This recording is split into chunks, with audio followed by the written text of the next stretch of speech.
Всем привет! Меня зовут Кристиан Куприянов. Давайте разберем типичные ошибки. Типичные ошибки при сдаче экзамена. Вот я проанализировал методичку по итогам 2019 года. И какие же чаще всего делают ребята ошибки? Во-первых, это у нас задание 10. Это анализ экономической информации, представленный в виде рисунка, графика спроса и предложения. И его как раз таки успешно с ним справились менее 50 выпускников. То есть каждый второй ошибается в этом задании. Хотя за это задание ребята получают всего 1 балл, и оно не относится к числу сложных. Но очень часто ребята путают спрос, предложение, неценовые факторы спроса, неценовые факторы предложения. И вот эту вот тему как раз таки я бы посоветовал вам более как раз таки углубленно изучить, чтобы не допустить ошибок в будущем. Вторая, это у нас частая очень ошибка, это задание 25, вторая часть, с раскрытием смысла высказывания, потому что много ребят не смогли дать определение понятию, а следовательно, если они не дали определение понятию, то они теряют автоматически все баллы по этому заданию.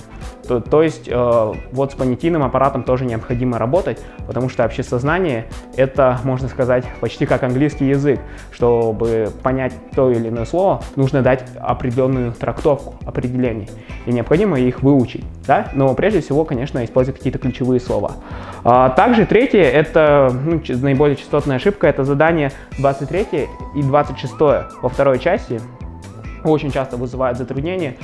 Именно это у нас 23 задание, раскрытие, иллюстрация примеров общественной жизни, да, вот из новостей или откуда-то надо привести те или иные примеры, допустим, функций государства или чего-то еще. Также задание у нас 26 также вызывает определенные затруднения, которые тоже у нас просят примеры с иллюстрациями. В задании 28 были проблемы с составлением плана. Да? Большинство ребят, некоторые из них забывают как раз-таки именно ключевые пункты в той или иной теме. Например, забывают признаки государства, функции государства или по каким-то вот другим темам, допустим, по той же теме, как банковская система Российской Федерации. Вот это тоже очень важно. Какие функции выполняют, например, коммерческие банки, например, какие функции выполняют центральные банки. Вот это тоже очень важно. Так, в задании 29 это у нас как раз-таки задание эссе. И очень тоже много ребят не смогли, к сожалению, справиться с этим заданием, потому что у нас они не могут привести вот свое мнение к определенной, допустим, проблеме, идее автора. И над этим тоже необходимо поработать. Также в задании 5, вот здесь вот вы можете посмотреть, какие темы наиболее часто вот вызвали затруднения. Да, это, например, в заданиях базового уровня, это по теме налоги, понятие и виды юридической ответственности. В задании повышенного уровня это у нас постоянные переменные затраты, финансовые институты, банковская система, избирательная система, да, могут быть. Задание высокого уровня — это истинные ее критерии, политическая система общества, юридические лица, конституционный строй.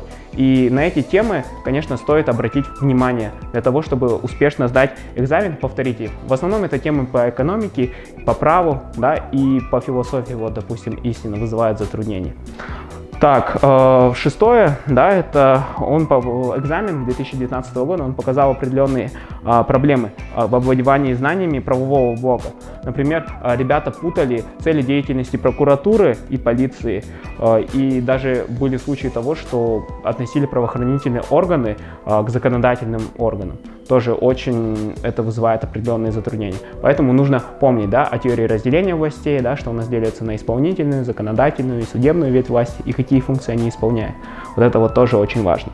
Так, и также по праву очень много пробелов есть, что, возможно, говорит об определенной такой вот нехватке часов по этому предмету, и не во всех школах он изучается в виде отдельной дисциплины. И поэтому это приводит к определенным пробелам, скорее всего. Мы завершаем. Всем спасибо за внимание. Было очень интересно поработать с вами.